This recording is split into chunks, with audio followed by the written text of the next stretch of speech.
Good evening. Glad everybody can make it. We're going to get the meeting started. We're starting a couple minutes late. We need, Dale, would you take a roll call, please? Slade. Here. Cody. Yep. Corey. Here. Mark. Here. Kyle. Yep, present. All right, we have any motion to approve the agenda? We don't have any additions on this one. Motion by Cody, second by Corey. All those in favor say aye. Aye. Opposed, same sign. Okay. And that's going to bring us to the discussion items, the sports cooperative. I think Kevin has a presentation for us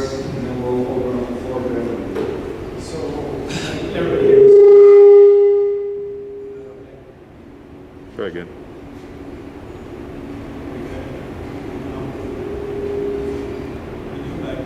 Just switch with. Just want me to switch. Yeah, I don't know what's wrong with that, Mike. Just turn that one off.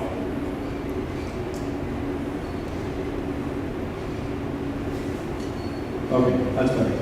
All right, so I put together a short presentation that we did have, what we had kind of put together as a draft proposal of what a co-op agreement could look like, and we posted that on our website for the last couple of weeks, so people had the opportunity to kind of look through that and review what's going on. I'm going to go through a little bit of that also here at the end, and then like Kyle said, and, board members, if you want to jump in or you have anything to add as we're going, feel free.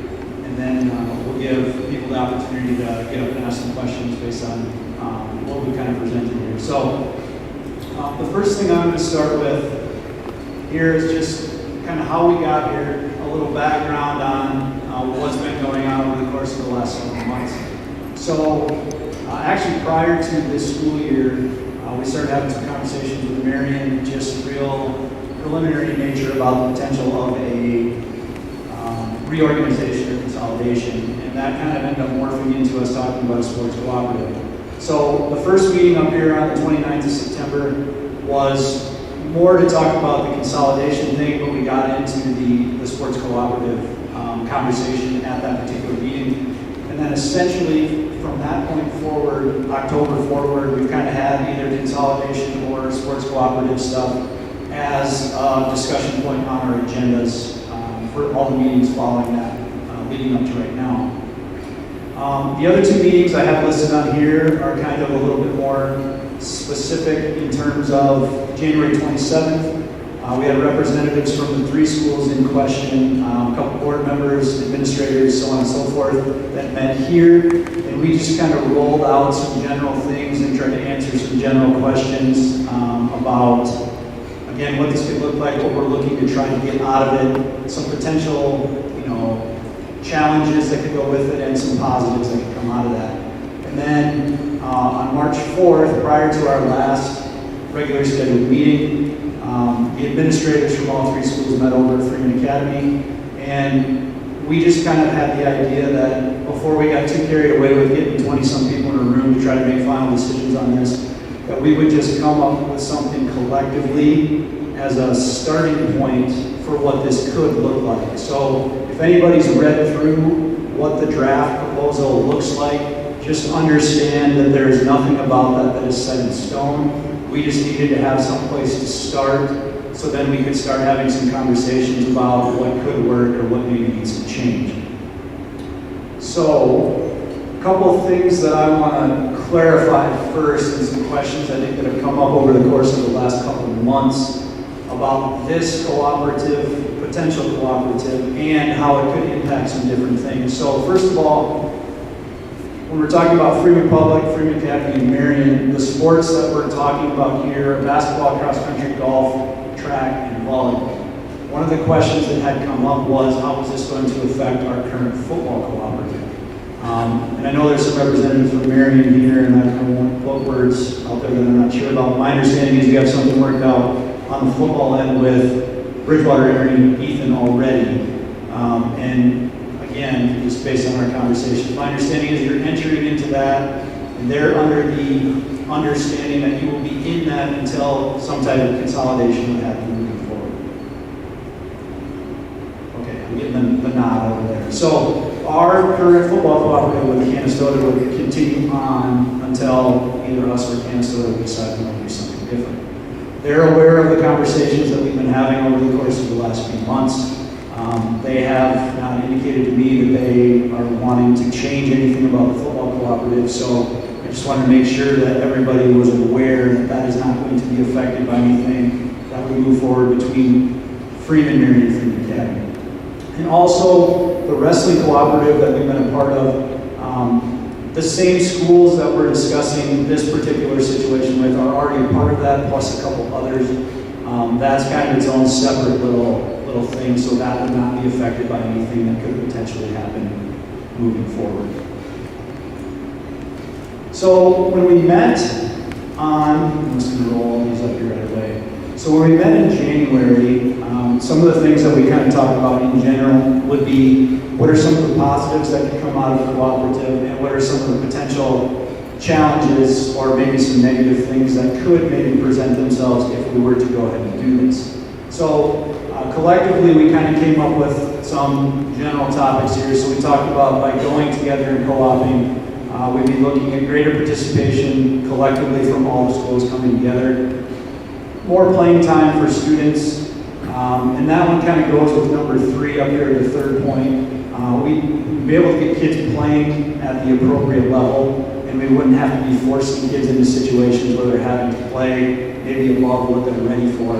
And then I think for me, and people might think differently, but this last one up here is I think one that I know on our end has probably been lacking a little bit over the course of the last couple of years, and that's just the competition within that we see at practice every day. So those are some things on that end. Some negatives or maybe some challenges. The transportation thing, I think that's probably easily overcome, but it'll be different when we're looking at some of that stuff as far as having to do some traveling potentially by one group or another each week. One of the big things that we talked about was in order to come to an agreement on this, if it's going to happen, is how are we going to handle potentially losing home games by combining with other schools. One of the concerns, and I know Mrs. Sage and I on our end had some conversations with our coaches to get some perspective on some different things. And one of the things that they were, a little concerned about was just the longer days due to the travel, the different dismissal times and some things there. Again, something that's relatively easily overcome, but it's just going to be a little bit different to start. I don't want to speak for the board. I know one of the concerns that has been presented to me in some of the conversations that I've had with people was being a little bit leery about all the schools going together and what that could potentially mean in terms of our classification. More than likely, well, not more than likely, if all 3 schools were to go together, we would have to transition from Class B to Class A. And then the last one, and this one's probably a little bit unavoidable. If this does move forward, obviously there's going to be people that think it's a great idea. There's going to be people that are maybe not real thrilled about it. And the potential for kids from any of the schools to maybe leave and go somewhere else just based on maybe not being happy about how some of this stuff has panned out. One of the things I wanted to put up here, because I know that transition to Class A thing is probably a question that people have on their minds. These numbers up here are the numbers that the Activities Association hold the first Friday in December of this past year. And those will be in effect for the next school year, for the next cycle. Usually they're on 2-year cycles. They're only going to do a 1-year cycle this time around because they want to try to align their years similar to what surrounding states are doing. Usually, so in this case, these numbers up here represent the daily memberships. So this is enrollment in grades 9 through 11 of each of those schools. And that dictates where your classification falls. Now I put up there the cutoff for Class A is 89.999. Essentially, if your numbers go over that mark, you will participate in Class A. Now, I believe there is an appeals process where if you can prove the next cycle around, like say you would go over it, if you can prove the next time around that your enrollment puts you below that, you can file an appeal with the state and they can grant you, the ability to stay down.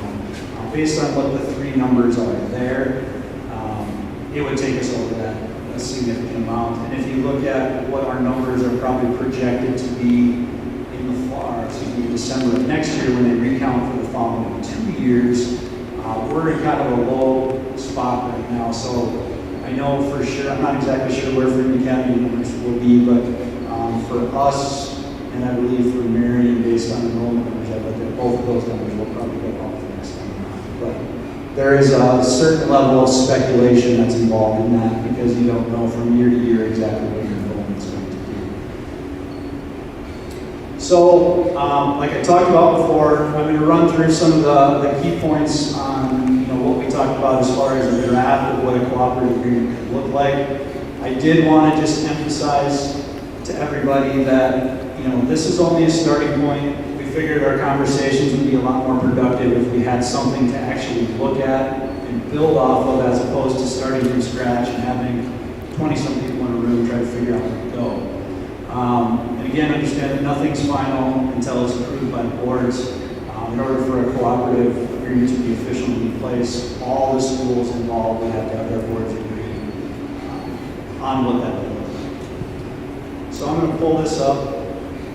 A couple of so if you paid attention to our board meeting the last time around, there was some questions about the length of this particular agreement. So as far as the state is concerned, once we file the initial paperwork to do this, in their eyes, a cooperative is a cooperative until they get here differently or until they get paperwork saying that it needs, or schools want to dissolve it. Obviously, they like to see schools and school boards put together something like this to kind of iron out all the specifics of what things can look like. So that's kind of why we started here. Initially, we had a 4-year agreement on there. After talking at the board meeting a couple of weeks ago, last week, we talked about maybe shortening that down to 3 years to kind of get on the same cycle as what the classification system for the Activities Association is going to be. When we met as representatives from the 3 schools, we just felt that anything less than 3 years probably wasn't going to be a fair assessment of what this would actually look like, because it probably will take some time to iron out some of the kinks involved with doing something like this for the first time. So again, this is posted on the website. I'm not going to spend a ton of time. One of the things that we did talk about when we met is there's a lot of finer points and specific things that can easily be worked out along the way. I just kind of want to highlight some of the major things and some of the things based on the conversations that I've had with people seem to be the points that they're most concerned about. So obviously we put in here a philosophy. As far as oversight of the co-op, each school would have 2 school board members that would kind of serve as the advisory board. They would essentially be the ones that would be kind of making the decisions about any changes to this particular agreement that might come up as we move forward. And we would look at some type of evaluation period throughout the year and after each year to see what's working and what's not. This one down here, so this is kind of a couple different things here. We were talking about a 50-30-20 split actually initially before we met. We talked about 60-30-10, that being Freeman, Marion, Freeman Academy.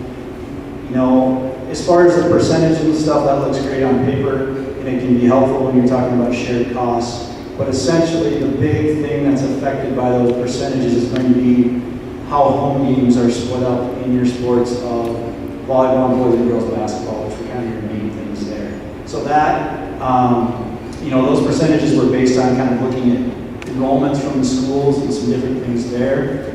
Again, all of this is subject to negotiation. We just kind of wanted to have a place to start.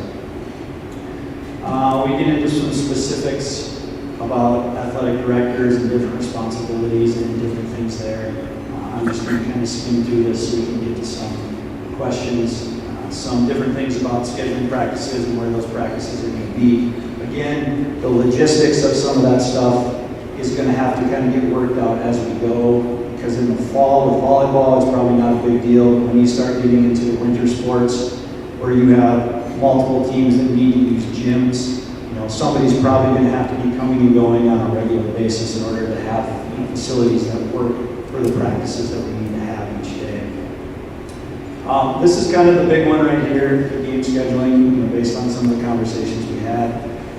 Essentially, with the 50-30-20 split that we were trying to stay close to, in the sports of volleyball, boys basketball, and girls basketball, we kind of allotted, we assumed that more than likely in those sports we would have close to 10 home games each year. Now, it's not always going to work out that way, but for the most part, that's kind of what we're looking at. So we said if we want to stick with, what those percentages were, Freeman Academy would host 2 games in those sports, in each of those sports. Marion would host 3, and then all the rest would be at Freeman Public.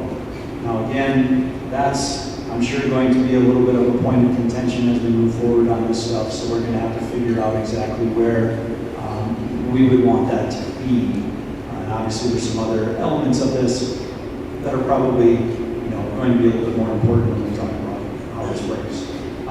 Transportation, we kind of talked about that. Hiring, is going to be left to the administrators in each building as far as the coaches and stuff are concerned. The team hosting the games will be responsible for supervision during those events. There's some things in here about cheerleading, and I know there's been, we've kind of been having some emails float back and forth amongst the 3 schools about some different things that each school is looking for. Again, the majority of those are kind of finer points that I think can get ironed out along the way. It's kind of some of the bigger things that we're going to have to make sure everybody is okay with before we decide to move forward. We left this was something that we talked about at the last meeting as far as grading policies and academic eligibility rules. We took out any specifics that were involved there, and we just said that all the schools participating in the co-op were basically wanting to operate under the same rules, so we didn't have something different for, say, Freeman Public and something different for Marion. So, and I don't know if there's anything you guys are noticing up here that you think is important to bring up. Like I said, this is all for people to be able to kind of take a look at. And some of this stuff gets into some finer points, as far as determining how many coaches for each sport, how that's going to work, complaints, that's kind of the main thing there. And then the last page is just kind of an agreement that would need to be signed by all schools if each school is okay with everything that's in there in some way, shape, or form along the way. So that's kind of just a real quick run through on some of that stuff. I don't have much else up here. I was going to open up the question, but before we get into that, I'm sure you guys maybe want to throw some input out there if you want to wait till after you get questions, or however you want to handle it. Doesn't matter. So we had Larry and Chief Borough kind of set up a microphone back there so everybody can kind of hear what's going on. So if you do have a question, whether it's about something that we had up here, something that we didn't talk about up here, or something that you would like some clarification on, we would appreciate it if you would come to the microphone and let us know what you're thinking.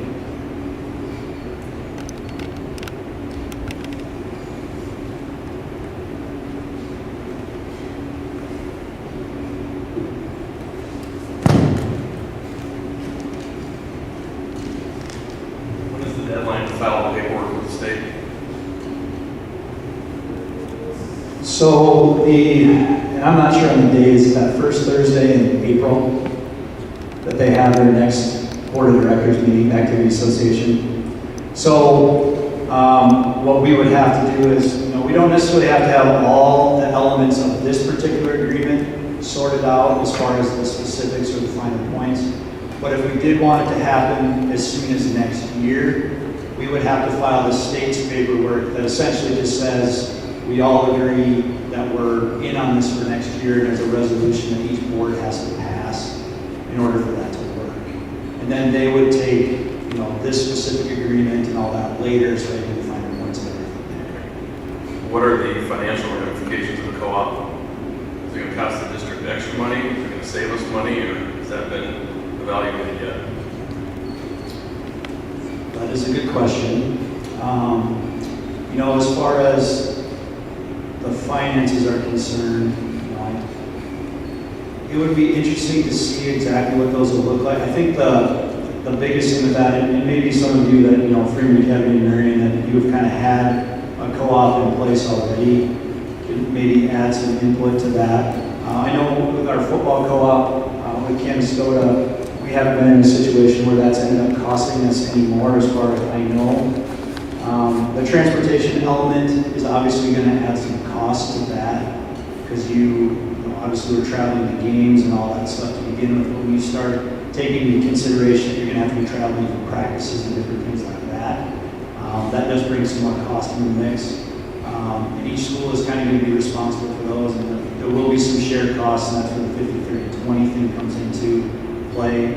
Essentially, when we're talking about say Freeman Public and RN getting to host more home games, that also means that we're going to take a bigger chunk of the pie when it comes to the shared cost between the districts. But as far as specific numbers, that might be one of those things where we're going to kind of have to see where things take us right away to know for sure exactly where all those costs would come from. Last one. When the boards met, what was the general consensus on how this affects a possible move to consolidation? Does everybody view this as a way to speed up the process, or will this delay things for 3 years until it's run its course, and then we're back discussing this again?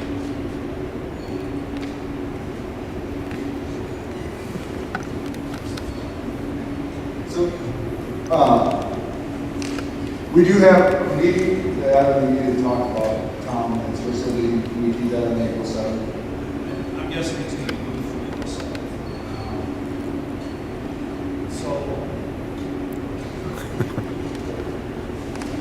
So we did have we had a public meeting back that first week in January to kind of start talking about our end of the consolidation thing. I talked with Tom Oster, who kind of helped us through that the first time, and he had, we did have some things set up tentatively. He had suggested that since Freeman was going to be having a new superintendent transition in, and Marion's kind of in the middle of a little bit of a transition there, that maybe we would hold off on having another public meeting for a little bit until some of those people could be in place. Now, my understanding in talking to him, and you guys can correct me if I'm wrong, it kind of seemed to me like if the consolidation thing was going to happen, that fall of 2023 was kind of what we were shooting for. So 2 years after this, so we go next year on our own, and then fall of 2023 would kind of be what we're shooting for. So by putting that stuff off, maybe till summer at some point in time, it really wouldn't delay our timeline on that whole deal. I could be wrong on that. Okay. So to answer your question, I know we've talked a little bit in the past about how the co-op thing can kind of be a springboard into the consolidation thing. I don't know that, based on the conversations we had with the other schools, particularly Marion, that us co-oping first would deter them from wanting to continue looking into the consolidation. Now again, don't want to put any words in your guys' mouths over there, but that kind of seemed to be what we had talked about when we had discussed some of this stuff. I don't know if you have anything you want to add to that. So I don't know if I speak about it. I know I've had conversations with BMU or whatever, and I know that was one thing that I've had a few people talk about. I don't know where everybody stands for sure, but people have also mentioned maybe we need to figure out where to stand as far as what the plan for consolidation is. And so I don't know exactly how everybody else feels, and some of the conversations I've had, I think maybe there is some idea into figuring out what the consolidation plan would be as far as what it's going to do for the district, as far as like saving money and stuff. I don't know how everybody feels, but like for tonight, and I know we're asking questions, I'd also like input on how people feel, for the simple fact of like, I've heard there are a lot of people in favor of it, I've heard a few people opposed to it, but again, not a lot. I don't know if we didn't answer that clearly. So I'll just speak for myself. This isn't the consensus of the entire board. But for me, this is kind of a courtship thing leading to consolidation. If this goes well, we can maybe look at consolidation more seriously as opposed to just kind of walking into a one. So for me, this is kind of a learning curve. Let's see what Marion's all about. Do we want to get into a longer term consolidation with them or no? This would be a good way to kind of find out and see if that's what we want to do.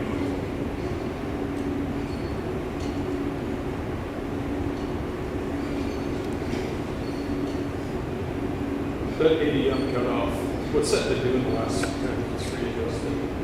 Going up and down? So, can everybody hear me okay? No. So I went back and looked at, so the last time they would have done the ADM thing before this past, so December of 2020, they just pulled them for the next year, and they'll do it again in December of this year for the following 2. I went back and I looked, December of 2018, I believe, is the last time they pulled. our ADM and Marion's ADM both went down, I believe, close to 5 or 6 kids for each school. And I think Freeman Academy's maybe went up about a kid and a half or 2, somewhere around there, come back. Right, I don't know what the state says for ADM. Oh, I think it's been 89.99 for quite some time. I don't know, and then, like, those numbers typically don't shift a whole lot. I think you're more likely to see a shift in those in football than you are in the other sports. So I know one of the things that was brought up in a conversation I had with somebody was, our smallest classes right now are in that 9 through 11 range, so that's why our number has gone down, as far as our ADM is concerned. It's probably going to bounce back a little bit, because as you get into your 5th, 6th, 7th grades down there, your enrollment for us is closer to the mid-20s. So, that's going to bounce back a little bit. Now, that's not always necessarily a good indicator of what your participation is going to be. But then again, if you're just looking strictly at participation numbers, that can be a little, cause some misjudgment too, because it's not always reflected well. It's easy to have a class that has 20 kids, and maybe only have 3 kids that participate. So, on the consolidation thing, one thing I'll just throw in there, a lot of schools look at the consolidation thing when their numbers are, this school has 10 kids in the class, this school has 10 kids in the class, let's put it together. We'd only have to have 1 section, we'd have to pay 1 teacher, and we'd still be at a pretty good number for kids. We're kind of in that situation where you think about 5th, 6th, 7th grade and some of that stuff, where if we're in the mid-20s, and Marion's around that 15 mark in some of their classes, going together and still having 2 sections is not a big deal if you're still around that 40 number, because you're still coming out ahead on some of the funding formula stuff. So that's probably kind of more the perspective you're looking at that. One of the challenges that we're going to have on our end is if some of those class sizes, we got 28 kids in kindergarten right now, what is the appropriate number to have in there before you start, losing some of the educational value because the teacher is spread too thin with those kids? The issue is if you take like 28 or 30 and you split them in half and have 2 sections, I would argue that's probably better for the kids, but from a financial perspective, you really kind of start, you're not coming out ahead anymore on that. So, 20 to 25 is good.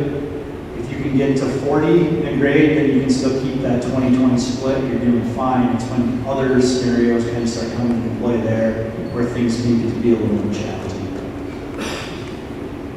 So I know I kind of went off the track there a little bit.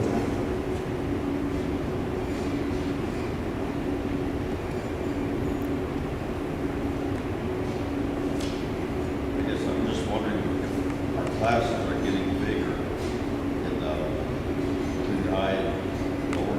Why do we want to co-op?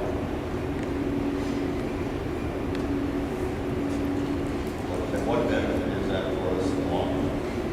Just want to know the history. So the question was, our class sizes are getting bigger, why would we still want to co-op with another school? So I guess, this is just me speaking, I'm not speaking for the board. Yes, our class sizes are getting a little bit bigger. However, the participation of student athletes has gone way down to what it traditionally has been. The amount of students from each class playing sports is not at the percentage that it used to be. So you do need more student athletes in those classes to fill up those rosters of those teams. And to get that, you need larger classes. So once 25 kids in a class would have been plenty to get sports things filled up as far as basketball, volleyball, all that. Now we're running into the problem where next year girls basketball, for instance, we have 0 seniors playing girls basketball out of that entire class. So there's a class size there, but we have no girls basketball players out of that entire class. And that kind of seems to be the trend going forward. So we look at it like that, we need to kind of stay one step ahead of that and make sure that we have enough students, that we're getting enough student athletes to have enough kids to play on those teams. Why aren't the kids going out? Other towns our size are small, everybody. I'll leave a crystal ball for that one. I couldn't tell you. Coaching. They're all kinds of It could be a variety of issues, yeah. I'm not saying yes or no for it. Sure. There's more to it than just numbers. I guess participation comes and goes. But if you're saying we have more kids, and then the girls go to A and they play Madison, that's what's 30 a.m., 8 a.m. You know, these A school ADMs are like 200. So you might have a full team, but it's, you know, if you're still, you don't have the numbers that they do. So I guess. So your record might not be any better. Sure. I guess I just watched the girls' state tournament, B, A, and AA, and I can't say there was a real huge jump in quality of play between those three. I mean, yes, they were a little bit better going from B to A, and they were a little bit better going from A to AA. I just don't think it's going to be some huge leap that we're just going to be getting absolutely crushed if we're playing against those other teams.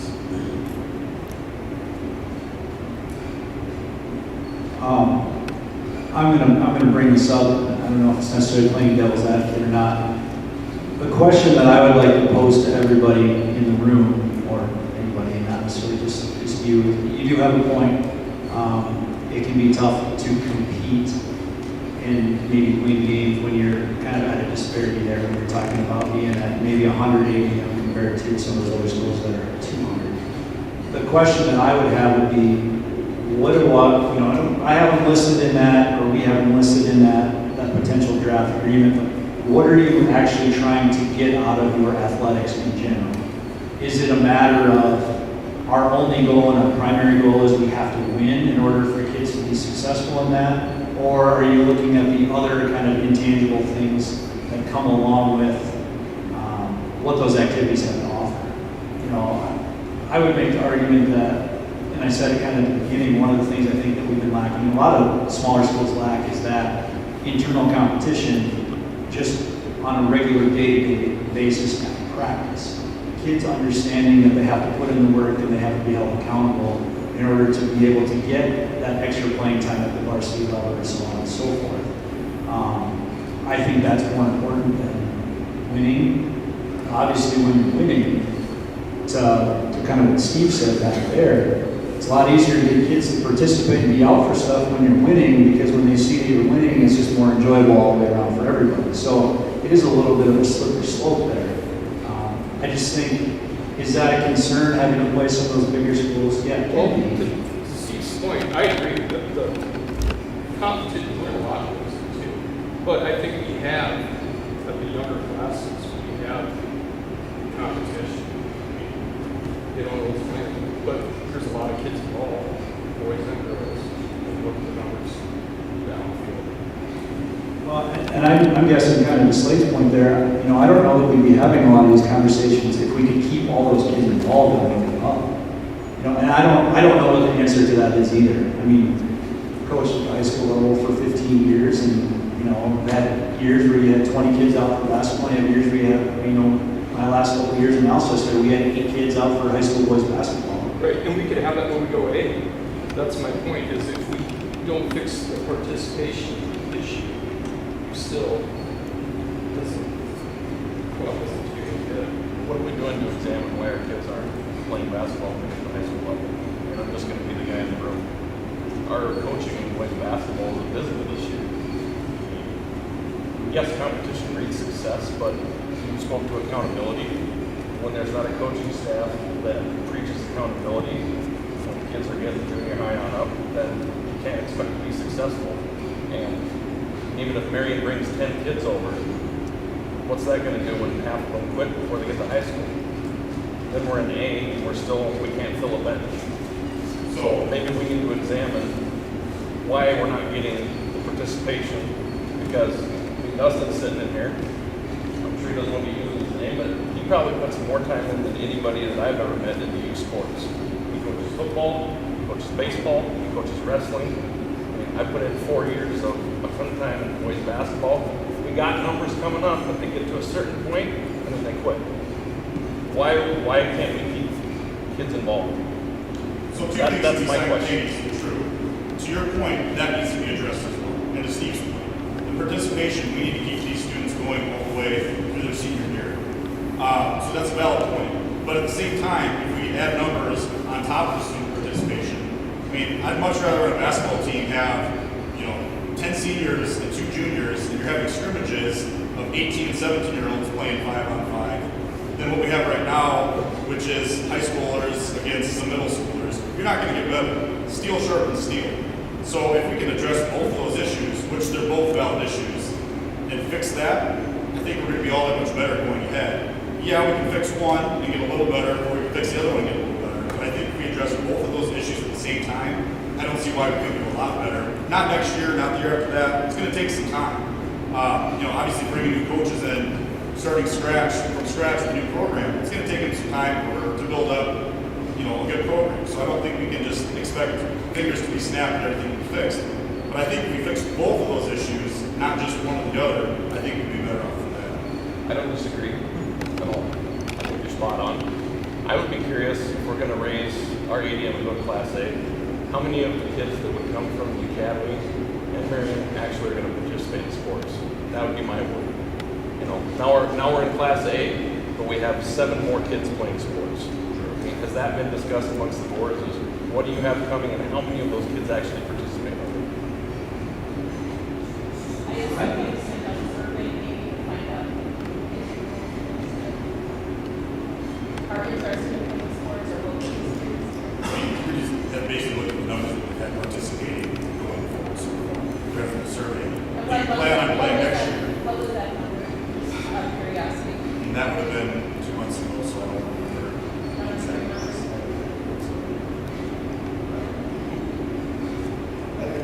Okay, so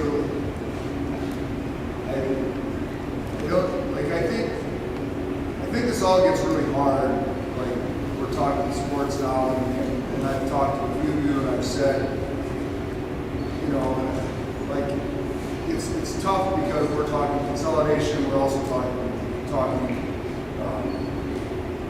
sports co-op, and the consolidation part, we're looking at it as to what we're going to be able to add. And as far as I'm concerned, and I've told Matt and I've told this, that we're as far as I'm concerned, I'm interested in the sports co-op because I want to have the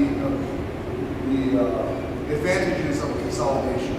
We get more academic stuff, and so while possibly being better at sports or not, and so to me, we're in a really weird spot because we're talking co-op, but we're not even sure if consolidation is something that everybody's interested in. And I've said to a few people, I think if we're at a spot where our boys and girls programs are 8 and 8, and everybody's happy with it, we've been but it wasn't bad. Everybody would be like, well, I don't know if we really need to do this. But I think so personally, and I was in favor of sports co-op, I thought that'd be great, but I personally it kind of changed. I think it would be good maybe to start looking at it more at a year and maybe have some of those things decided or talked about, if everybody is actually in favor of consolidation. Because I'm guessing a fair amount of people are in favor of co-op, but with the idea of consolidation. Am I wrong? Yes, no, maybe, kind of. I don't know. So I think it's kind of hard. We're talking about all this stuff, but I don't think everybody's quite on the same page. And maybe that falls on it does fall on part of steps. And so it just seems like we're not taking left, right. We're kind of in a left, right, if they're not all falling in the same order. Does that make sense? Well, the consolidation comes to a vote, right? No, I know that. It's a board decision. I understand. At the recommendation of the administration, we're going to have a new administrator. We have 2 new board members coming on this summer. It seems like, I think that's 10, but we've got a lame duck admin, and almost half the board is gone. We're making this decision by April 5th or whatever. Right. And so, I think originally that was our hope, and I don't know, maybe I'm not the only one that feels that way, but it does seem like we're trying to rush it, and we're maybe rushing it with good intentions, and we're hoping to get feedback as we went. I agree. I mean, the consolidation talks were good, but right now we're in a place, Marion's in a place where the consolidation talks probably won't happen until new admin is in place again, right? So, Right. Right. And so I don't know. So little bit of, like, it's, maybe, I don't know if I'm wrong, but like, it's hard to know, like, I've probably talked to 10 people in favor of it, 8 people opposed to it, a few people that are not, don't care. And so, like, I'm looking for, like, me tonight is, how does everybody actually, like, feel? Like, are you in favor of co-op, possibly, maybe, and figure out who we're in favor with? Or does that make sense? You know what I'm saying? So what's your region look like? I mean, there's a lot we don't know. What's your region look like at 4A? Well, right. And Instead of going to Meadow to Camp Soda basketball, are we going to Madison? Are we going to Lennox and T? I would, there's some, so the new alignments for next year are out. Proposed alignments, I think they'll approve those in April. It would just be a guess right now, but if we move to A, I'm assuming based on where we are geographically, we would go south and west, down with Bonholm and Wagner and Parkston in that direction. Now that's just a guess. Your other options would be, you've had north towards Madison, or you had southeast towards Elk Points, Dakota Valleys, some partners over in that one. So, And I guess what I'm saying is if we're going to go A, I thought maybe the board would give us some guidance on this is what it's going to look like when we go A, as opposed to we don't know. That's. I think when you talk better, a lot more answers from this question before you do. Don't go into hardly anything. No, maybe it'll work out. By the time you're done, a lot of those things. You gotta make it right. Why make it right? It's tough. I know that. Either way, you gotta have a plan. Right there is important. And all three schools need to have it. I understand where you're coming from, Steve. I just, and based on some of the conversations we have, I just don't know that you can get a lot of definitive answers until you actually get into it. I think it's one of those things at the end of the day, these guys just have to decide, is doing this in the best interest of our kids? Is there value in what they're going to get out of it? If there is, then we should move forward with it. If they're concerned about the same things that you are, or the classification, some of that stuff, and that's the reasoning why they don't feel comfortable moving forward, then that should be what they tell people why they decide not to do it. Well, I personally don't have any problem with classification. Kids will rise up to the challenge. But the thing is, I don't see why we have to do this. In 1 year's time, wait till a year from now, everybody will have a lot more answers. You'll have time to decide what's right for each school. You can get it done right. I just don't want to be thrown into it 6 months from now. So why expect it to do this? So, and maybe you can answer some of this too, because I know we've kind of been talking a little bit, and Doug even. So what kind of answers or what kind of questions are you looking for answers to? That you want to have, more definitive answers to before you would be okay moving forward? Or maybe not necessarily moving forward, but making a decision on this. Well, I think you need to get the percentages figured out, what you're going to do. That way you can do it. I think you need to figure out coaching. There's all kinds of things that I think, yes, in my mind, that need to be worked out before you also say this is how it's going to work.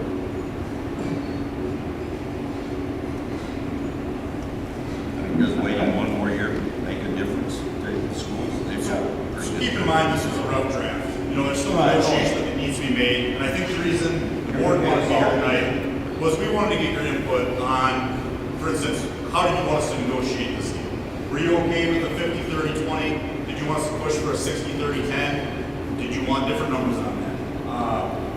Things like that. We weren't going into this with all the answers. We still have a lot of questions ourselves. I'd say probably 4 of the 5 board members up here still don't know how they would vote on it because we don't know those answers either. So tonight we were trying to get input from the community on what your concerns were, how we should address those concerns, what you want us to fight for in a negotiating room with these 2 other schools. And then from there we can get into the specifics of what's going to happen. Tonight we don't have a lot of answers for you because, like Kevin said earlier, this is a rough draft. This is a starting point. We still have to build the house. This If we can't, then it won't happen. Yeah, I don't think you can ever have everybody happen. Then it won't happen. I mean, we can try, and if it doesn't work out, we're not just gonna throw it together for the sake of making it work out. I have no problem with that. You know, let's say with the coaching issue, if we do a co-op, basically everybody applies for the coaching position regardless of what school they were from, and we'll pick the best coach for them. Let's say we kick the can down the road for another year. We still have to hire a high school basketball coach for next year, so then we give that guy a year, and then we go to a co-op. Well, sorry for, coming to Freeman for a year, but we're gonna go with another coach from another school or this or that. There's advantages to acting now, I don't know if kicking the can down the road is always the best idea. In this case, it may be the best idea, and we'll get to that point. Like I said, none of us are set in stone. Maybe one of us is or two, but for the most part, none of us are set in stone on what we want to do. This is a fact-finding mission for us as far as what the community wanted us to find out, what they wanted us to fight for if we do decide to go to the negotiating table, and how we should represent our community. I have a question as well as a few comments that I'm going to share publicly. First of all, you asked for some feedback about co-op compared to our feelings on consolidation. My feelings are that they are two very different beasts and they should be treated as such. Consolidation-wise, what you're looking at for a financial commitment as long as a time commitment and an impact on your community, I think it's night and day when you're talking about a co-op compared to a consolidation. So I just ask that whatever decision is made here, that those two things are considered separately. Second, as far as if Freeman does enter into an all-sports co-op and is willing to go A, I feel that Marion and Freeman Academy, that those are the schools to do it with. I've worked with families from both schools for the past 4 years in other sports, in other community sports, and my experience has been 100% positive with families from both schools. I've talked to people who are involved in both schools about how that co-op relationship has gone, and they have all said that it's been a great relationship, that there appears to be a lot of give and take with those schools, and I trust that that would also overflow into our co-op. So again, if we are going to move that direction, I feel that those are the schools that we should be doing it with. Kevin, would you go back to the slide where you listed the positives? That's where my question was. Those first two bullet points, I don't see it that way. I see there being less participation and less playing time. The larger the school you get, the more likely it is that you're only, a single sport athlete, I feel, and you're just not always needed as much. So if you could help me to understand, maybe more from your perspective or the board's perspective, how those first two bullets, how they play out. So I went to Roosevelt my freshman year. It's a AA school. I had 560 kids in my freshman class. I tried out for basketball, and there was a freshman team. If you were exceptional, you could maybe make JV as a freshman. If you were a completely freak of nature, you could maybe play varsity. But we had an entire team just for freshmen. So I was playing with age-appropriate people my entire freshman year, getting better with other freshmen, and not being thrown into a situation where I wouldn't be getting any playing time if I was, sitting the bench on JV or varsity. So I actually see the merit to that. When you have bigger programs, you have a C team that's filled up, you have a JV team that's filled up, you have a varsity team that's filled up. So you are getting more playing time, and it's age-appropriate playing time as you move up the ranks. From my experience, I have a hard time watching 7th and 8th graders competing with 18-year-olds and expecting them to get better doing so. It's not an ideal situation. So that's my background, and I guess that would be, my view on it. In respect to conference affiliations, then that you looked into, we might be aligned with from A, is there going to be an opportunity with either of those schools for Speak up. Can't hear you. Are any of the schools that we might be affiliated with in the conference have a C team to give our kids that opportunity? I think that's going to come down to finding out where we're going to be playing. You know, if we move north, if we move south. You know, obviously schools like Madison are going to have C teams. Now, on home or something like that, I don't know. There might be schools that do, even in our conference, and schools that don't. It might not be one size fits all kind of deal. I guess that goes to my question about cost. If we're going to be transporting our kids twice as far to play games, and it's not a financial benefit to the district.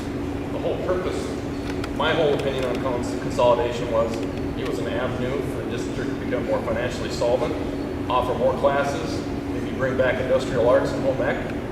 It was an academic thing for me.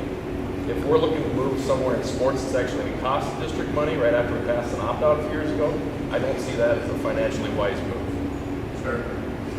Well, there's no guarantee that we would have to travel further for games. I mean, you know, maybe at some point in time, we already talked about, as far as conference affiliation, the conference more than likely would change. We had worked into the agreement that we would stay in the Corn Belt Conference. And that was one of the things that we asked on our end, and that we would take the Freeman schedule for the first year. Now, I don't know off the top of my head how many A teams we actually have on our schedule. You know, obviously, you're probably going to want to try to transition some of those games so that you can play more A schools. But if you look at some of the other A schools in our area, like Parker or Parkston, they have a fair number of B schools that play on their schedule specifically because of the reason that you talked about.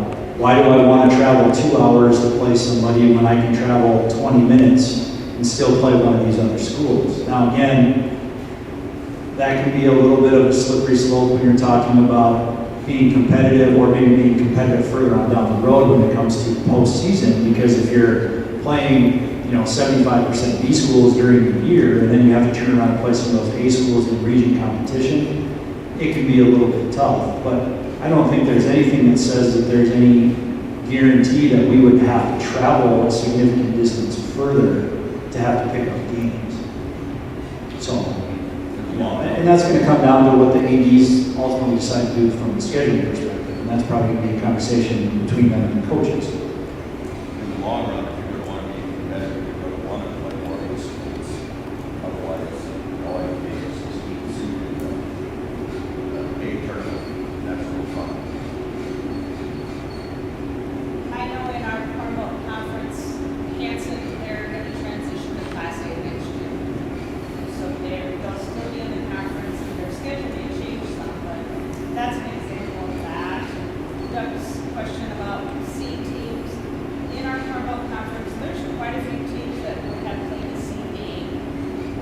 You know, if teams are able to do that, and that happens in both boys and girls. Not everybody, but there are some in our Cornwall conference.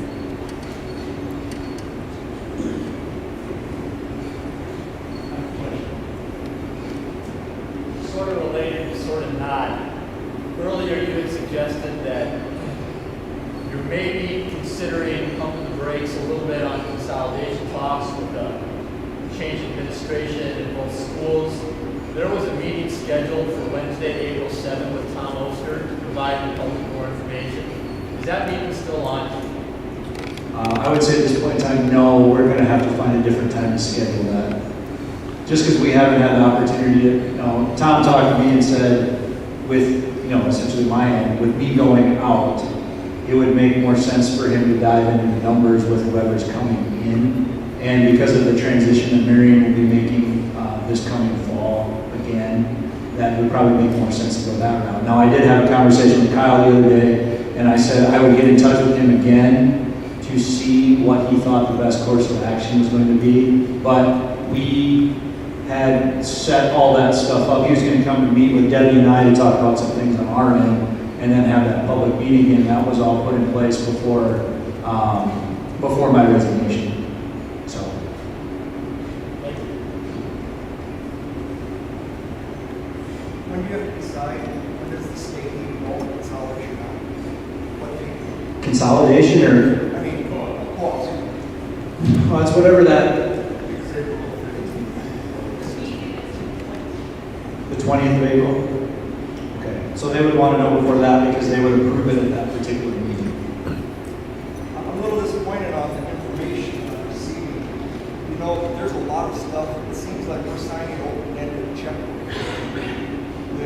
There's 12, 15 points that are left open that none of you have decided. How much costs are. I think it'd be an ideal situation for you guys to send out for the kids that are all coming up. If there's a co-op, are you going to go to Parker? Are you going to go to Canastota?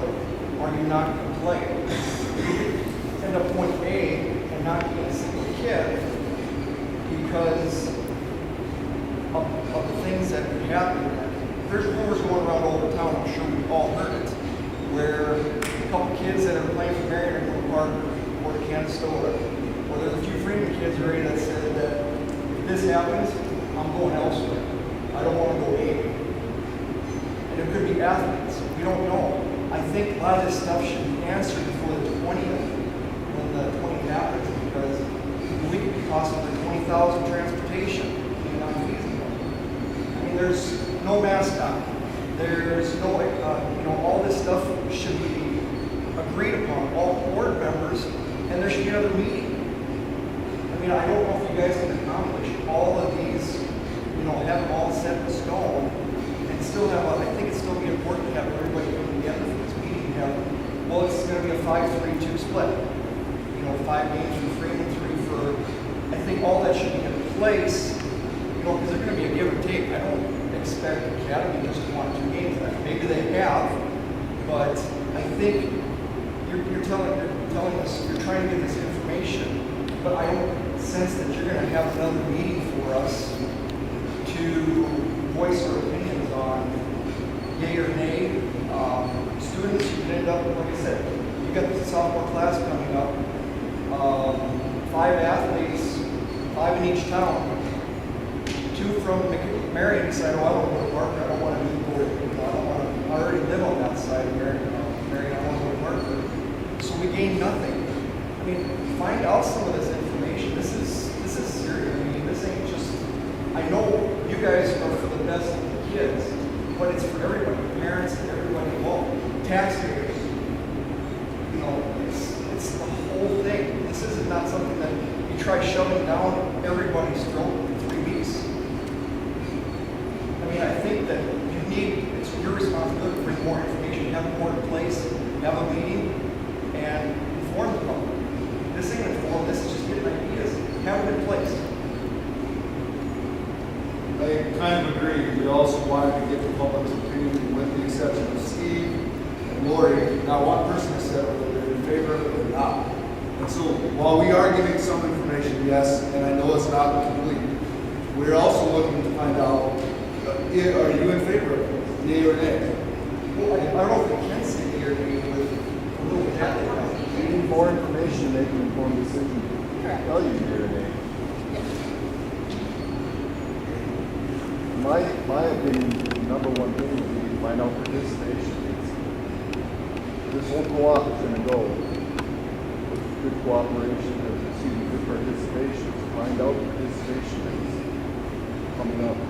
So if you're trying to figure out participation, and I understand that being the question, I'm going to say, so I used to coach football or used to coach basketball, so football, we had a meeting in the spring in May to talk about summer football stuff and who was going to go out and try to get an idea of numbers for the fall. 9 times out of 10, you'd have 30-some kids show up to that, you'd go to fall football camp with 15 of them. So, I mean, you can send out surveys to everybody you want and say, if we do this, are you going to go somewhere else? If you do this, are you going to play basketball? Are you going to play volleyball? So if you have all your people say, yep, I'm all in, and then they decide not to, you will have made a decision based on speculation, one way or the other. Now, could it give you some information? Maybe.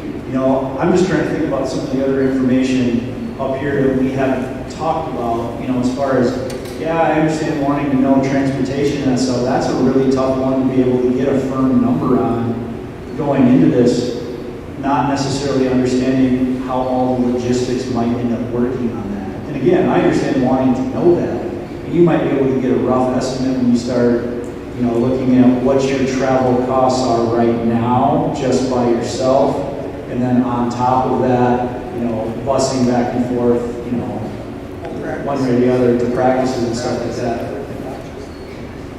mean, it's weekly practices. Right, no, and I understand that. I'm just saying, like, it's some of the information that some of you are looking for, I think it's kind of hard to put a definitive answer together for some of that right now.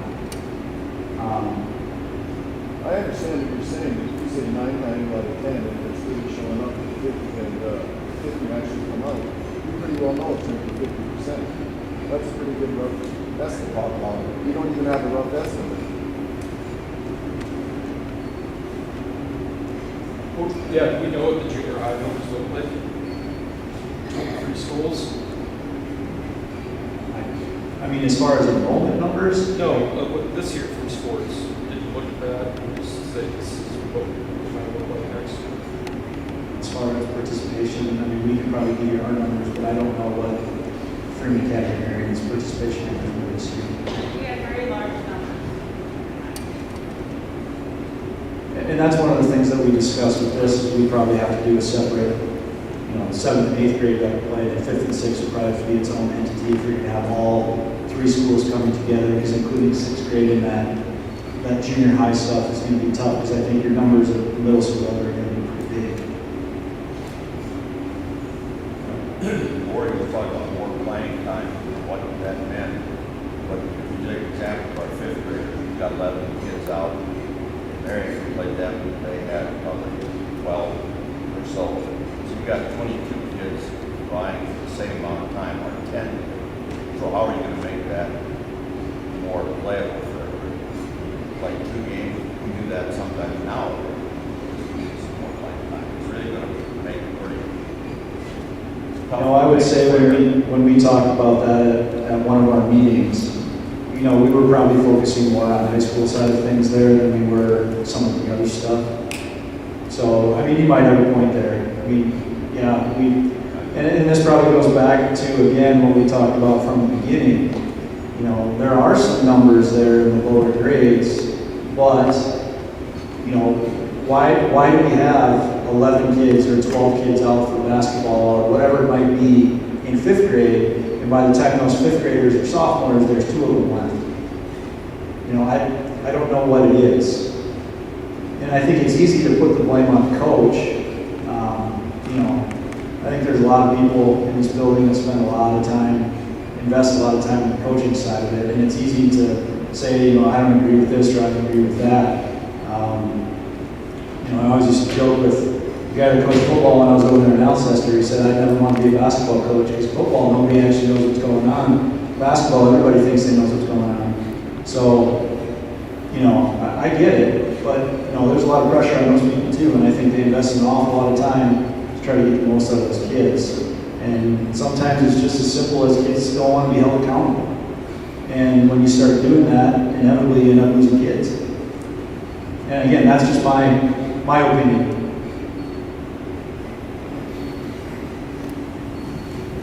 Last summer, there were 4 boys who were going to go to Consolidation to school. None of them went. And so you just can't predict what your enrollment is going to be. You know, I mean, we think we've got 30 kids this year, you'll have 30 kids next year. That may be true and it may not be true. But again, you can't catch that in stone. And the other thing I'd like to say is that consolidation shouldn't be talked about at a meeting where you're talking about co-op, because they're 2 separate things. And the qualifications for consolidation are so much greater. You know, if you had read, Kevin went through it very quickly, but those 3 schools outlined what they thought they were going to do. And I read through it, I thought they had really touched upon a lot of things. And, you know, they spent a lot of time on this. And you know, you just can't pick one little thing and say, we want to know this or we want to know that. Go home on your computer, read through all those things. I think a lot of you have it because it's been outlined. And you can see what's going to happen. And no, you can't say how much exactly it's going to cost.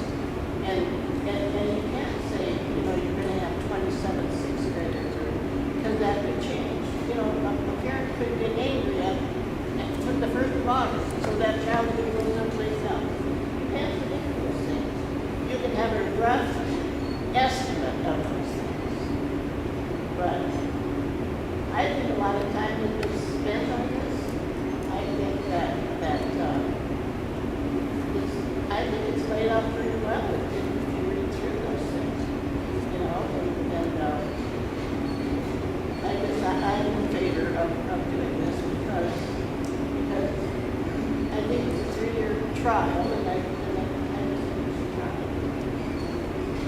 But I don't think we should talk about consolidation at the same time.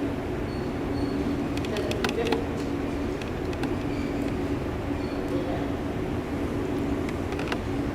I was also going to get back to Steve's deal with the younger grades and things and having a lot of kids out for sports. I know we had talked about one meeting about, well, we're going to have a lot of kids. Well, right now our 5th and 6th grade, 7th, 8th grade seasons are relatively short.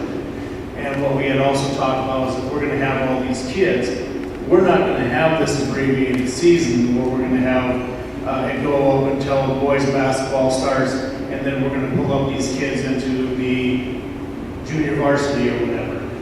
We were talking about that these kids would have ample games from the beginning of the boys of the season all the way to the end of the boys season. That way they have more games to be played, which is, you know, compared to what we've had in the last few years. I mean, yeah, there aren't any games. There aren't many games where you can fit kids in and play. We've had Doug here in the last few years has went out and grabbed games and done tournaments and done other things to get these boys games, which is great. And that's the whole key behind it is if you get all these kids involved, we can have all these games, and then they'll have more time to play, hopefully, and get better. And it will be age appropriate, you know, 5th and 6th, 7th and 8th. And then you have your C team, JV, and your varsity. I think that, you know, with the younger teams, that what we've really missed out in the last number of years is that abbreviated basketball season, and where it just stops. And if a parent doesn't take over and do some of that stuff, some of the classes. You're right, and that was, you know, a whole part of this deal is making sure that these boys have age-appropriate games and that they have more than enough to do, you know, through the regular season. That way, they're not stopping at the middle of December and have these boys doing nothing, or these kids, girls too, sorry, not getting the games in and getting time in when they should be getting more games in.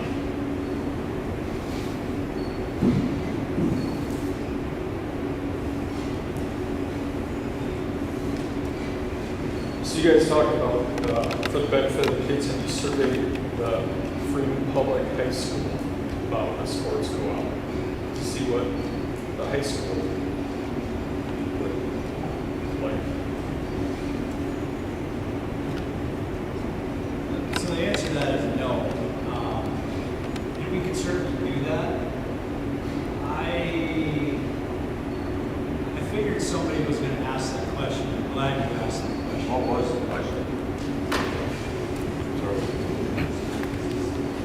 The question was, have the kids here been surveyed about what their thoughts are on you know, I don't know whether I have the best answer to this or not, but this is kind of what I've been thinking about is, you know, the state has different laws in place in terms of making sure that kids are held accountable for going to school and for different things like that, and other people make those decisions for them. I'm not necessarily saying that getting their perspective would be a bad idea, but I do think that the information you would get from that has a high likelihood of being pretty skewed. And I just think about it, you know, say you have, and I'm going to speak hypothetically here, I'm not naming any specific person, but, you know, so say the way our numbers have been lately, I'm a freshman and I'm an 8th grader, and I get to play a lot of varsity sports right now just purely because we don't have the numbers, you know, a matter of attrition. So if I'm going to survey that kid, you know, more than likely, well, you know, and again, I'm speculating, but, well, I don't know that I want to have a co-op because I'm not going to get to play varsity basketball anymore, or potentially would have to work a little bit harder to have it happen. I'm not saying that all of your answers are going to end up coming that way. And if you wanted to get some input from them, you sure could. I just think you have to be careful about what you would, how much stake you would put in the data you would get on that. And that's the point that I've kind of been trying to make with this, and I realize I'm not coming back next year. It's easy for you to just kind of shrug and say, you know, whatever, he's, whatever. But, you know, we were talking about from the beginning, again, yeah, there's specifics and stuff that need to get ironed out, and I get having some questions on that, and it'd be great if we could just have everything right in front of us so we knew exactly what was going to happen if this happened. And unfortunately, any way you slice it up, I just don't know that that's possible. But, you know, if your objective is to try to create, and again, some of this stuff up here, and maybe it's not going to go all the way that we laid it out, but, you know, I think there's something to be said for the level of accountability and the motivation and some of the different things there that can be created by having more kids involved. I think it's easy to get stuck looking at right now also, and this could take your argument either way. You know, our numbers in the high school are not particularly good right now. So it's easy to take a look at that and say, well, we obviously have to co-op if we want those numbers to get better. I think you need to be looking a little bit more down, you know, further on down the road, you know, where we have some numbers, and adding to that, I think is going to help. But, you know, those are the ones that we have to kind of invest in a little bit more. Because you don't know, I mean, maybe you will have some of your high school kids that just decide, I want to go somewhere else, and I want to do something different. So again, there's that level of speculation involved here. So, you know, again, if you want to survey people and you want to try to get their opinion, that's fine. I just think when you're making a decision, you have to try to make a decision based on what you view as A, most important, and B, the most concrete elements of this, not necessarily just what people think when they're doing it. So that's my opinion.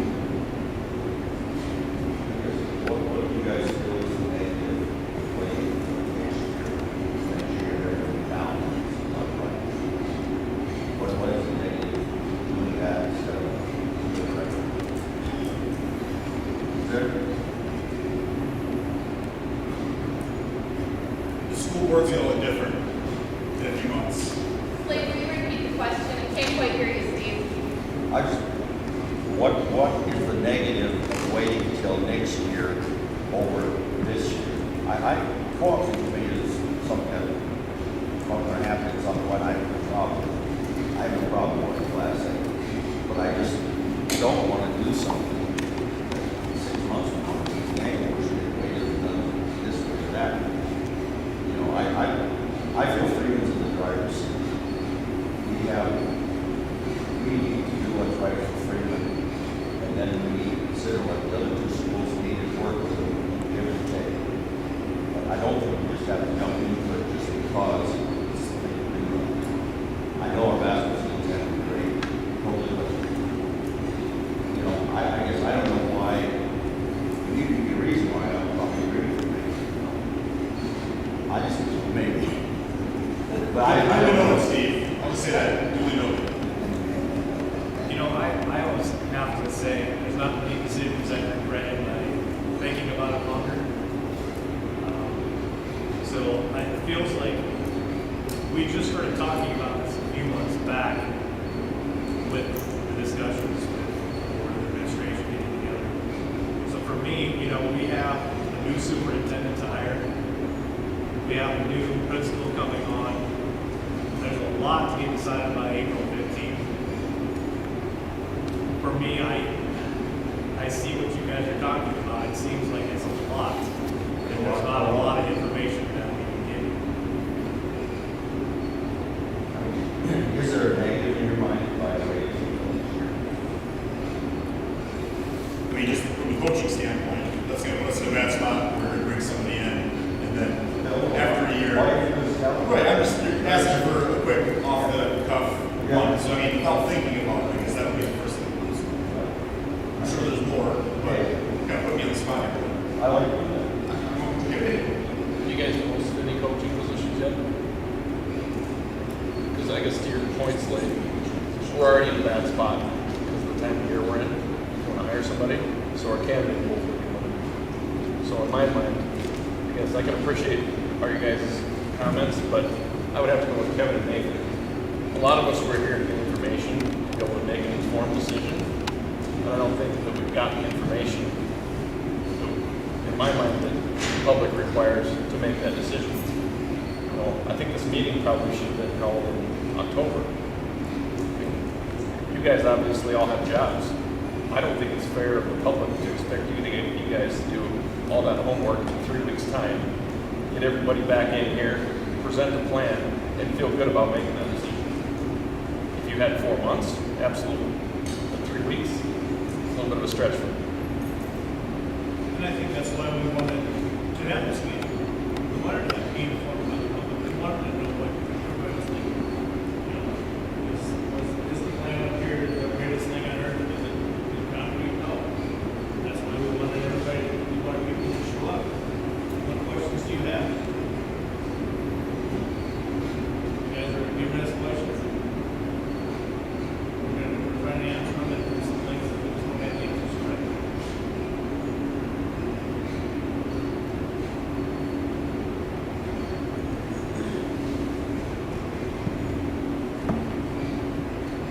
Going back to what Kyle asked, just wanted to know everybody's opinion. My opinion is I am for this, but I do see everyone's concern with not getting the questions answered that they have. We talk about like the price of transporting for practices and stuff. I'm just looking in the future. I feel that if we ever have to, and I know didn't want to talk about consolidation, but if we ever have to, you're not going to get any closer than this.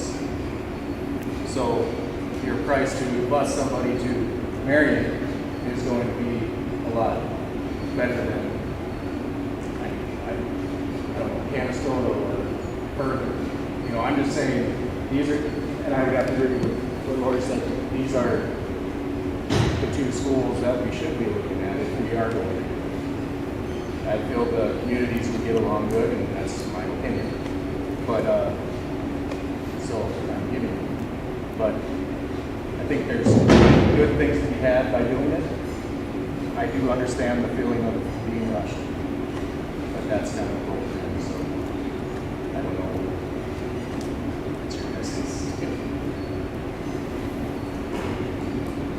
I do have kind of a rhetorical question. I just kind of thought of sitting here right now. So obviously, when you guys finalized your agreement with Canastota for football, would have been the spring and summer before I was hired here as a principal. So obviously, with that whole thing and the fact that we are practicing there some of the time, they're practicing here some of the time, the cost of doing so would have been greater than when you were just by yourself. Was that football program? What's that? We didn't have a football program anymore. Right, but I'm just saying, like at the end of the day, was that something that was going to deter you from co-oping at the time? That was one sport, not seven. Right, but I'm just saying, like, you know, on a different scale, it's the same argument, right? Not really. 3 schools. Right, but I mean, you still had increased transportation costs, They make a right? move to Class A for football. Same time. I'm just talking specifically about transportation. That's what I mean. We weren't playing different schools than we were previously, but we did have a football program. So, I mean, most of your added transportation costs are going to come from practice. So, I mean, again, it's kind of a similar argument. And, you know, again, I get wanting to know. I'm just kind of playing devil's advocate on that a little bit because obviously before that happened, when you didn't have to travel anywhere else for practice, you weren't paying for those costs either. So, and Steve, to your point, as far as negatives I get, you know, this seems like it's kind of rushed. We've done a lot of work within the last month to try to get something up here that we think makes sense. As far as negatives of not doing it, I would say the negatives of not doing it are what are up here as potential positives right now. If you're looking at things that would potentially help right away, getting some more numbers involved, trying to create more playing time opportunities for kids at the appropriate level, and that, from a coach's perspective, that greater competition during the, thing. And I'm not saying that we can't push that off and wait a year to do that. I'm just saying that I think those are things that would be gained by doing this. Is it enough to jump into it right now? That's not my decision either. That's their decision to make that. How do the other schools feel about waiting until next year? I would guess when you're talking about negatives of not doing it right now, the negatives are probably greater for the other two schools involved, and that's just me kind of speaking off the cuff there a little bit, not maybe 100% knowing their exact situation. I think you kind of said it best. I think we probably are a little bit more in the driver's seat as far as some of that stuff goes, because if this doesn't happen immediately, we'll carry on, and everybody, and they'll have to carry on too. We were just trying to highlight what the value in doing this would or could be. And obviously there's some challenges that go along with it.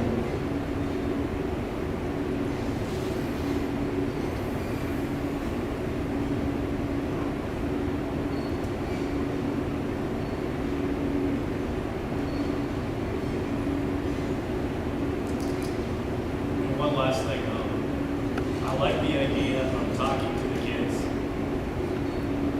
I think we're not 100% sure. We're talking kind of around the issue. Why aren't kids going out? We're all just speculating. So I'm like, why don't we talk to them? I think that's a great point. And I was hoping there was going to be some more kids here tonight. I don't see any, and I think we need to do that because it's really their season. Maybe we should be doing a better job of surveying them, talking to them, having more communication with them. Maybe this is a part of the problem.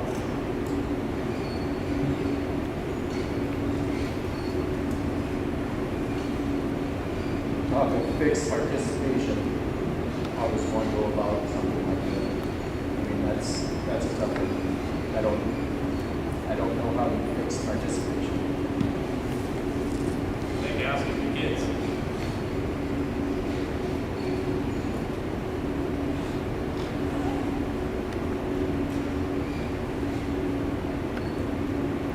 When this thing was all drawn up, all was put together, just want to we put this together, that we their schools, we as the board, we as all the boards, or we as one person? Who wrote all these rule games, grades up? How much involvement did you guys have? Yeah, was the board involved in writing these things up? When this is all written up, were you guys involved in doing this?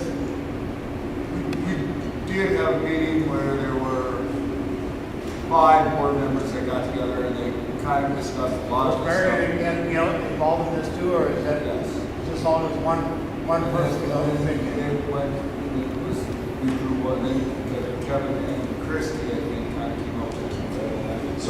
So we met at the end of January, and we kind of talked, just kind of in general. And that was where we had board members from each school, administrators from each school, all that stuff.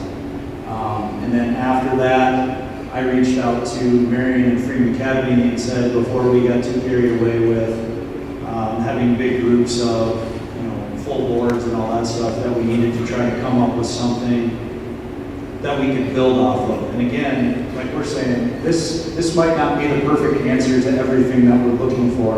What it was a starting point. And it was pulled from a variety of different co-op agreements that I got my hands on from other schools that have done stuff like this before in the past. So Christy and I kind of put the tentative agreement together, and then we met with Marion and Freeman Academy and kind of ironed out some kinks where we thought everybody was okay. And then in turn, each school took that back to their board, and each board then kind of took a look at that and said, these are the things I'm okay with, these are the things I'd like to see changed, and ultimately that's kind of where we arrived up here. So again, not a final draft, still kind of preliminary in nature, but all boards have had the opportunity to look at that and give some input on it. I agree with Mark that we can't start to solve the problem of low participation if we don't identify why it is, and I think it's a really good idea to communicate with kids and families about that. Do we have a sense of what's happened in participation numbers since the budget cuts removed elementary school sports? I don't know, what's that, 7, 8 years ago? Yes. More than that? Was that 2012 or was that way back in like 03, 04? I think it was 2012. Because 12 was when, 12 would have been like when we cut facts and all that stuff. And obviously that was before I got here. It's when the state had the big percentage drop, I believe. I don't agree. Well, that might have been. Well, I know that was it? That was 2 guard. That was 12, wasn't it? 15 years ago. Was it with that? Kids were in grade school. I thought it was like 2008. Because I know 12 was Dugard's, it was around 11 or 12 that it was his first year, right? There was a year where they like actually cut education funding altogether. But the elementary sports cut was way back before that. Right. Like 02, 03-ish in there? Okay. I'm almost positive. Would that have been back when they did the forever opt-out the first time around? So to answer your question, I don't know that we have any data for sure on that.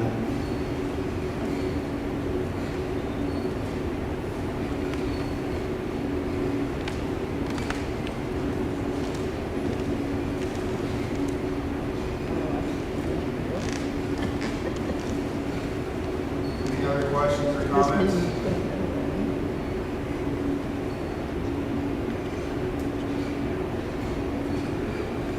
So I would just, I'd like to know what other sport are going to feel cooperative. so the question was, You should go to how the public feels. What do you personally feel? Well, first, I want it to work, but the devil's so the question from Nathan was just, what's the board's opinion or how do they feel about this moving forward? So I want it to work. I think it's a good thing for our community and our school district, but the devil's in the details, and I don't know in the time frame we have if we can get that all. I hope we can. I don't know if we can. I'm gonna give my best shot, but I just don't know. I would just say, I'm sitting here listening to you guys, I like it to work, but we are rushing a little too fast, and we have a little setback.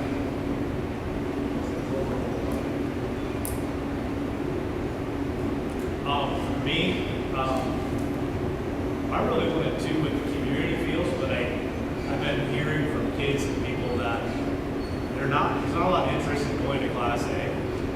We had that discussion back when we looked at Canastota. I think that is a strong sentiment, and I think if there's a way or a school that would keep us under that, I think there's a lot of people interested in that, but I think Class A is a big deal. I think too, we've been through kind of a rough year as a school, from COVID to just restrictions to all kinds of stuff. And I don't know, it just feels like to rush something through and to just make something kind of work seems just like a little, like it could cause more division in our school. I think thinking about it, letting it settle in with people, I like that idea. And so, but if it works, great. If not, I think as Freeman, I think we're going to be okay.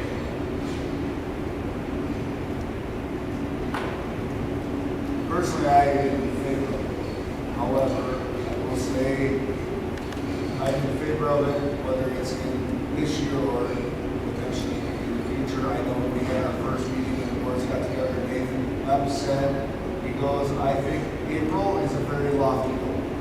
whether you will ever attain that, I don't know. And so the hope was if we could come together with something, April would be great. It sounds like most people are meaning I'd be in favor of it, but for sure to push it off. And so that is whatever. I think like you said, I'm in favor of whatever the town wants to do. And I know that everybody's going to agree. So at some point it's going to be majority. Vote. People talk. So I personally in favor of it. That's 100% has to happen. I agree with Kyle. I mean, I'm for it. Kyle said, this April deadline, there's some things we need to have answered. That was one of the reasons we gathered the masses, so a few people that are here tonight to answer some questions and look at what we had put up on the board there for everybody to look at. Obviously, I'm not going to be in the school board anymore after June anyway. So, you know, I would say that we would maybe need to iron out a few more details. I would still be for a co-op, even after my time on the board. I think it's going to be a good thing for all three schools, two communities, specifically the Freeman community. I think it would be great to get together with the academy and because it's, I think it makes the community closer together. It's great. Marion,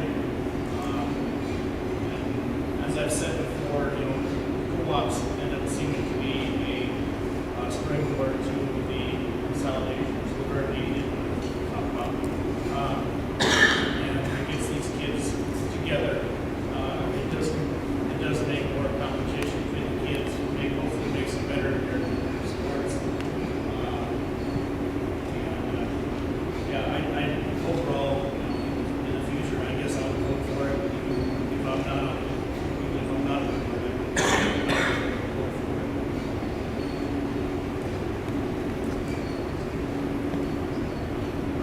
Quick question, everyone's asked quite a few times tonight if we waited another year, has that been brought up to the other two schools?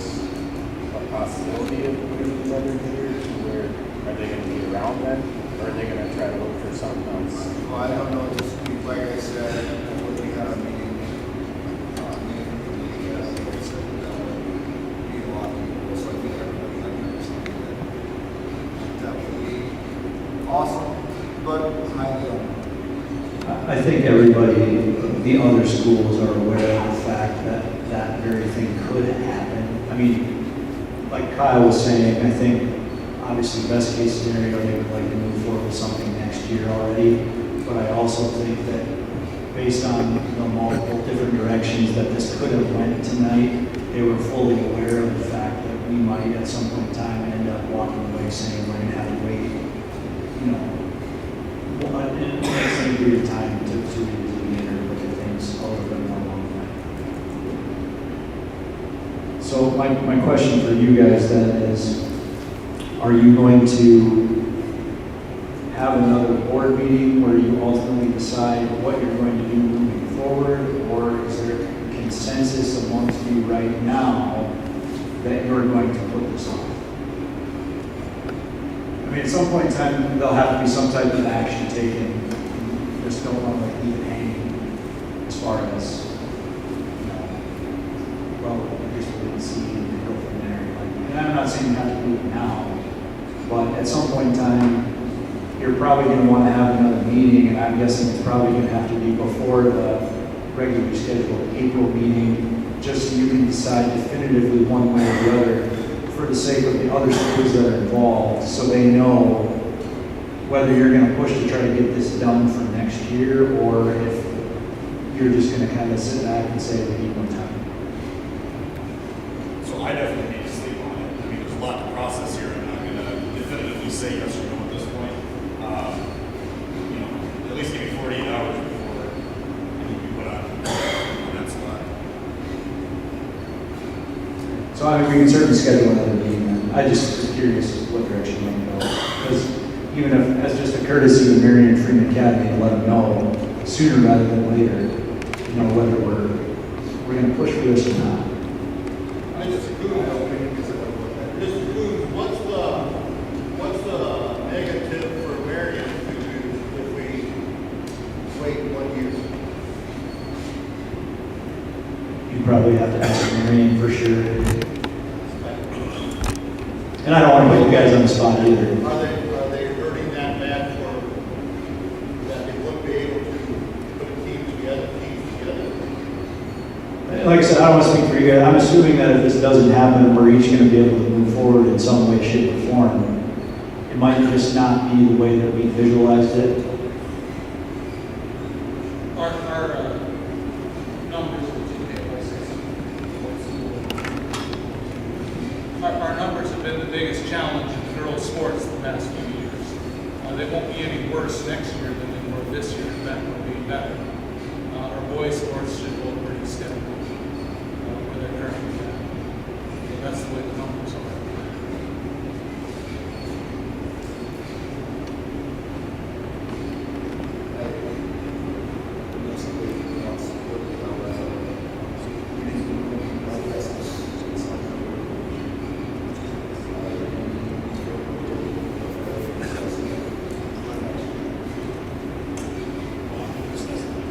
Well, I mean, discussing it all maybe before next year.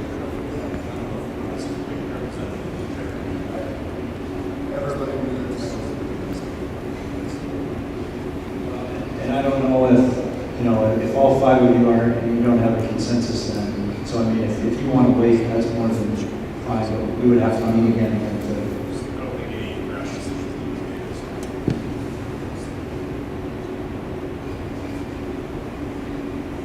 Any other questions or comments?